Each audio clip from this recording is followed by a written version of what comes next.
ನಮಸ್ಕಾರ. ಕನ್ನಡ ಮಾಹಿತಿ ನ್ಯೂಸ್ ವಾಹಿನಿಗೆ ಸ್ವಾಗತ. ಏನು ವಿಷಯ ಏನಂತ ಹೇಳಿದ್ರೆ, ಕರ್ನಾಟಕ ರಾಜ್ಯ ರೈತ ಸಂಘ ಹಾಗೂ ಹಸಿರು ಸೇನೆ ವತಿಯಿಂದ ಜಂಗಮಕೋಟೆ ಹೋಬಳಿ 2823 ಎಕರೆ ಏನು ನೀರಾವರಿ ಪ್ರದೇಶವನ್ನು ಒತ್ತುವರಿ ಮಾಡಿಕೊಂಡು ಇಲ್ಲಿ ಕೈಗಾರಿಕಾ ಪ್ರದೇಶಗಳನ್ನು ಮಾಡ್ತಾ ಇರೋದು ರೈತ ವಿರೋಧಿ ಚಟುವಟಿಕೆಗಳು. ಇದನ್ನು ಖಂಡಿಸ್ತೀವಿ ಅಂತ ಹೇಳ್ಬಿಟ್ಟು ಈಗಾಗಲೇ ಜಿಲ್ಲಾಡಳಿತದ ಮುಂದೆ 81 ದಿನಗಳ ಕಾಲ ಅಹೋರಾತ್ರಿ ಧರಣಿಯನ್ನು ಹಮ್ಮಿಕೊಂಡಿರ್ತಾರೆ. ಇದುವರೆಗೂ ಯಾವುದೇ ರೀತಿ ಒಂದು ಸ್ಪಂದನೆ ಕೊಟ್ಟಿರೋದಿಲ್ಲ. ಆದರೆ ಜಿಲ್ಲಾಡಳಿತ ಮುಂದೆ ಧರಣಿ ಮಾಡ್ತಾ ಇರುವಂತಹ ಕರ್ನಾಟಕ ರಾಜ್ಯ ರೈತರ ಸಂಘದ ಜೊತೆಗೆ ಹಲವು ಸಂಘಟನೆಗಳು ಇವರಿಗೆ ಒಂದು ಸಪೋರ್ಟ್ ಆಗಿ ನಿಂತ್ಕೊಂಡು ಈಗ ಬೆಂಗಳೂರಿನ ವಿಧಾನಸೌಧ ಮುತ್ತಿಗೆ ಹಾಕಲು ಬೈಕ್ ರ್ಯಾಲಿ ನಡೆಸ್ತಾ ಇದ್ದಾರೆ. ಎಷ್ಟು ಬೈಕ್ಗಳಿಂದ ಹೋಗ್ತಾರೆ, ಯಾವೆಲ್ಲ ಕಾರ್ಯಕ್ರಮಗಳು ಸಿದ್ಧತೆ ಮಾಡ್ಕೊಂಡಿರ್ತಾರೋ ಇಲ್ಲಿ ನಮಗೆ ಸ್ಥಳೀಯವಾಗಿ ಕರಪತ್ರಗಳನ್ನು ಹಂಚ್ತಾ ಇರುವಂಥ ರೈತರನ್ನೇ ಕೇಳೋಣ ಬನ್ನಿ. ಸರ್ ನಮಸ್ಕಾರ. ನಮಸ್ಕಾರ. ಏನು ಸರ್, ಏನು ಈ ಕಾರ್ಯಕ್ರಮ, ಯಾಕೆ ಇಷ್ಟೊಂದು ನೀವು ಈಗಾಗಲೇ 81 ದಿನಗಳ ಕಾಲ ಈ ಹೋರಾಟ ಮಾಡ್ತಾ ಇದ್ದೀರಿ, ಯಾಕೆ ಈ ಸರ್ಕಾರ ಯಾವ ಥರ ಸ್ಪಂದನೆ ಮಾಡ್ತಾ ಇದೆ? ಇದು ರೈತನ ಉಳಿವಿನ ಪ್ರಶ್ನೆ. ಸರ್ಕಾರಗಳು ಕೃಷಿ ಭೂಮಿಯನ್ನು ಈ ಕೃಷಿ ವಿರೋಧಿ ಕಾಯ್ದೆಯನ್ನು ತಗೊಂಬಂದು ಅವ್ರಿಗೆ ಇಷ್ಟ ಬಂದಂಗೆ ಅವರು ಕಾನೂನು ತಿದ್ದುಪಡಿ ಮಾಡ್ಕೊಂಡು ರೈತರ ಜಮೀನನ್ನ ಕಿತ್ಕೊಂತವ್ರೆ. ಒಂದು ರೈತರನ್ನ ಎಲ್ಲ ಒಟ್ಟಿಗೆ ಕಿತ್ಕೊಂತ ಇಲ್ಲ, ಒಂದೊಂದು ಭಾಗದಾಗ ಒಂದೊಂದನ್ನ ಕಿತ್ಕೊಂತವ್ರೆ. ಇವಾಗಲೇ ಕರ್ನಾಟಕದಲ್ಲೇ ಒಂದು 20% ಜಮೀನು ಕಳೆದೋಗಿದೆ. ಈ ಕೃಷಿ ರೈತ ವಿರೋಧಿ ಕಾಯ್ದೆಗಳನ್ನ ಜಾರಿಗೆ ತಗೊಂಬಂದು ಇಡೀ ಭಾರತ ದೇಶದಲ್ಲಿ ಎಲ್ಲೂ ಈ ಥರ ಕಾನೂನಿಲ್ಲ. ನಮ್ಮ ಕರ್ನಾಟಕದ ಮೇಲೆ ಪ್ರಭಾವ ಬೀರ್ತಾವ್ರೆ. ಕರ್ನಾಟಕದಲ್ಲಿ ಮಾತ್ರ ಜಾರಿಯಲ್ಲಿ ಇರ್ತದೆ. ರೈತರನ್ನ ಮುಗಿಸ್ಬೇಕು ಅನ್ನೋದೇ ಕನ್ನಡಿಗರನ್ನ ಕಡೆಗಣಿಸ್ತಾವ್ರೆ. ಅದಕ್ಕೆ ಎಲ್ಲ ರೈತ ಬಾಂಧವರು ಸ್ವಯಂ ಪ್ರೇರಿತವಾಗಿ ಇಂಥ ರೈತ ವಿರೋಧಿ ಕೃಷಿ ಕಾಯ್ದೆಗಳನ್ನ ವಾಪಸ್ ತಂದರೆ ಮಾತ್ರ ಪ್ರತಿಯೊಂದು ಜಮೀನು ಉಳಿಯೋಕ್ಕೆ ಸಾಧ್ಯ. ಮುಂದಿನ ಆಹಾರ ಕೊರತೆ ಆಗ್ತದ. ಇಂಥನ್ನೆಲ್ಲ ಗಮನ ಇಟ್ಕೊಂಡು ದಿನಾಂಕ 5/6/2026 ಶುಕ್ರವಾರಂದು ಜಿಲ್ಲಾಧಿಕಾರಿಗಳ ಕಚೇರಿಯಿಂದ ವಿಧಾನಸೌಧ ಮುತ್ತಿಗೆ ಕಾರ್ಯಕ್ರಮವನ್ನು ಲಕ್ಷೋಪಲಕ್ಷ ಜನದಲ್ಲಿ ಹೊರಟಿದ್ರಿ. ನಮ್ಮ ಅಧ್ಯಕ್ಷರು ಹೇಳಿದಂಗೆ ಒಂದು 10,000 ಬೈಕ್, ಕನಿಷ್ಠ 10,000ಕ್ಕಿಂತಲೂ ಹೆಚ್ಚು ಬೈಕ್ಗಳನ್ನ ಹೋರಾಟ ಮಾಡೋಕ್ಕೆ ನಮ್ಗೆಲ್ಲ ಪ್ರಗತಿಪರ ಸಂಘಟನೆಗಳು, ಎಲ್ಲ ಮುಖಂಡರು ನಮ್ಗೆ ಪ್ರತಿಯೊಂದು ಹಳ್ಳಿಗಳಲ್ಲೂ ಸ್ಪಂದನೆ ಕೊಡ್ತಾವ್ರೆ. 10,000ಕ್ಕಿಂತಲೂ ಹೆಚ್ಚು ಬೈಕ್ಗಳನ್ನ ನಾವು ವಿಧಾನಸೌಧ ಮುತ್ತಿಗೆ ಕಾರ್ಯಕ್ರಮದಲ್ಲಿ ಹಾಕ್ಕೊಂತೀರಿ. ಎಸ್, ಈಗಾಗಲೇ ಏನು ವಿಧಾನಸೌಧ ಮುತ್ತಿಗೆ ಹಾಕಲು 10,000ಕ್ಕೂ ಅಧಿಕ ಬೈಕ್ಗಳನ್ನು ತಗೊಂಡು ಹೋಗ್ತೀವಿ ಅಂತ ಹೇಳ್ತಾ ಇದ್ದಾರೆ. ಈಗಾಗಲೇ ನೀವು ನೋಡ್ತಾ ಇರ್ತೀರಿ, ಸೀಮೆ ಹಸುನು ಸಮೇತ ಅಲ್ಲೇ ಕಟ್ಟಾಕಿ ಅಲ್ಲೇ ಹಾಲು ನಿಂತ್ಕೊಂಡು ಅಲ್ಲೇ ಡೈರಿಗೆ ಹಾಕ್ತಾ ಇರ್ತೀರಿ. ಈಗ 10,000 ಬೈಕ್ಗಳು ಅಂತ ಹೇಳಿದ್ರೆ ಯಾವ ಮಾರ್ಗದಲ್ಲಿ ಹೋಗ್ತೀರಿ ಸರ್ ನೀವು? ನಾವು DC ಆಫೀಸ್ನಿಂದ ಹಿಡಿದು ಹೈವೇ ಮುಖಾಂತರ ಬೆಂಗಳೂರು ಚಲೋ ಹೋಗ್ತಾ ಇದೀವಿ ಸರ್. ಈಗಾಗಲೇ ಈ ಒಂದು ತುರ್ತು ಸಂದರ್ಭ ಆಗುತ್ತೆ, ಯಾಕಂತ ಹೇಳಿದ್ರೆ ದಾರಿಗಳೆಲ್ಲ ಮುಚ್ಚೋಗುತ್ತೆ, ರೈತರು ಬರ್ತಾ ಇರೋದಕ್ಕೆ. ಇದಕ್ಕೆಲ್ಲ ಅನುಮತಿ ಸಿಕ್ಕಿದೆಯಾ ಸರ್? ನಮ್ಗೆ ಯಾವತ್ತು ರೈತರಿಗೆಂದು ಅನುಮತಿಯನ್ನು ನಾವು ಕೇಳೋದಿಲ್ಲ. ನಮ್ಮ ಇದ್ರಕೋದಿ ನಾವು ಈಗಾಗಲೇ ಹಿಂದೆ ನೀರಾವರಿ ಹೋರಾಟಕ್ಕೆ ಸಾವಿರಾರು ಟ್ಯಾಕ್ಟ್ರಲ್ಲಿ ತಗೊಂಡೋಗಿದ್ವಿ.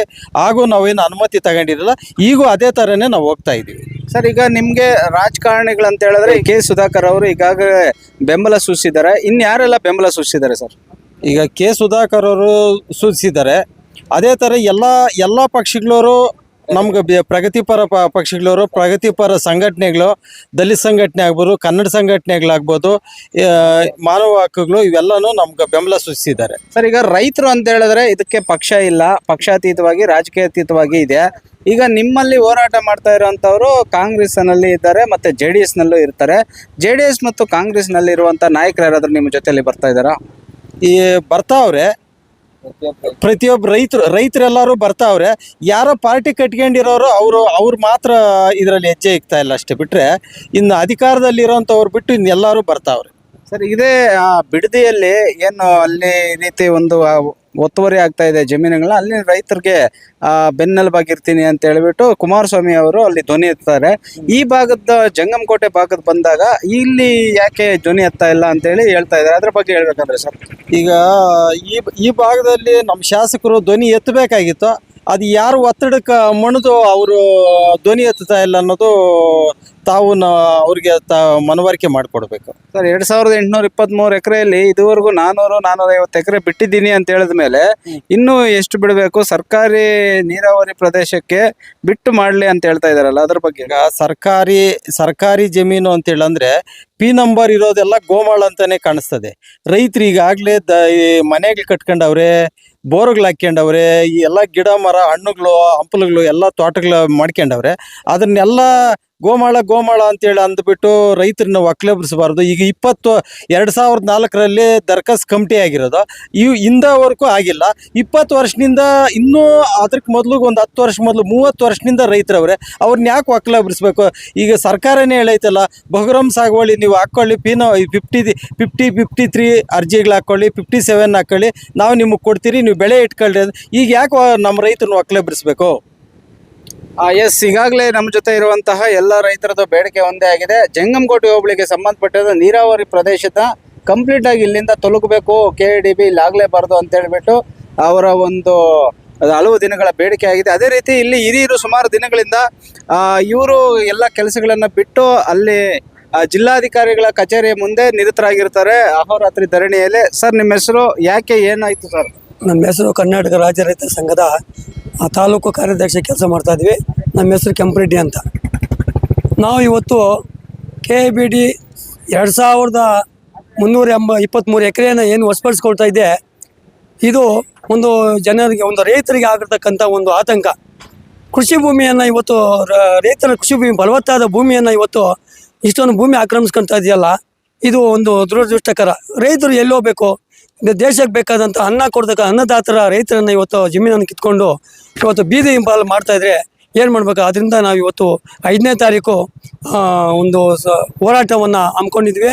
ಜಿಲ್ಲಾ ಇದರಿಂದ ವಿಧಾನಸೌಧ ಮುತ್ತಿಗೆಯನ್ನು ನಾವು 10,000 ಪೈಕಿ ಹೆಚ್ಚಿನ ನಾವು ಒಂದು ಹೋರಾಟವನ್ನು ಹಮ್ಮಿಕೊಂಡಿದ್ವಿ ಅಂತಾರಾಷ್ಟ್ರೀಯ ಮಾರ್ಗವಾಗಿ. ಎಸ್, ಕರ್ನಾಟಕ ರಾಜ್ಯ ರೈತ ಸಂಘದ ಈಗಾಗಲೇ ಪದಾಧಿಕಾರಿಗಳು ಮತ್ತೆ ಕಾರ್ಯದರ್ಶಿಗಳು, ಅಧ್ಯಕ್ಷರುಗಳು, ಉಪಾಧ್ಯಕ್ಷರುಗಳೆಲ್ಲ ಹೋರಾಟದ ಮುಖಾಂತರ ನಮ್ಮ ಹಕ್ಕುಗಳನ್ನು ಪಡೆಯಬೇಕು. ಏನು ಕರ್ನಾಟಕ ರಾಜ್ಯ ರೈತ ಸಂಘ ಮತ್ತು ಹಸಿರು ಸೇನೆ ಮತ್ತು ಅದರ ಆಶ್ರಯದಲ್ಲಿ ಹಲವು ಸಂಘಟನೆಗಳು, ದಲಿತ ಸಂಘಟನೆಗಳು, ಕನ್ನಡ ಪರ ಸಂಘಟನೆಗಳು, ಇವರೆಲ್ಲ ಒಟ್ಟುಗೂಡಿ ನಾವು ಇದೇ 5ನೇ ತಾರೀಕು ಜೂನ್ 2026ರಂದು 81ನೇ ದಿನದ ಅಹೋರಾತ್ರಿ ಧರಣಿಯನ್ನು ಬೆಂಗಳೂರಿನ ವಿಧಾನಸೌಧ ಮುತ್ತಿಗೆ ಹಾಕುವ ಮುಖಾಂತರ ನಾವು 10,000ಗಳ ಏನು ಬೈಕ್ಗಳ ಮುಖಾಂತರ ಸರ್ಕಾರಕ್ಕೆ ಎಚ್ಚರಿಕೆಯನ್ನು ನೀಡುವಂತ ಮಾಡ್ತೀವಿ ಅಂತ ಹೇಳ್ಬಿಟ್ಟು ಈಗಾಗಲೇ ತಿಳಿಸ್ತಾ ಇರ್ತಾರೆ. ಇಷ್ಟಾಗಿರುತ್ತೆ ಕನ್ನಡ ಮೈತ್ರಿ ನ್ಯೂಸ್ನ ಒಂದು ರೈತರ ಪರ ಹೋರಾಟಕ್ಕೆ ಜಯವಾಗಲಿ ಅಂತ ಹೇಳ್ಬಿಟ್ಟು ತಿಳಿಸ್ತಾ ಇದ್ದೀವಿ.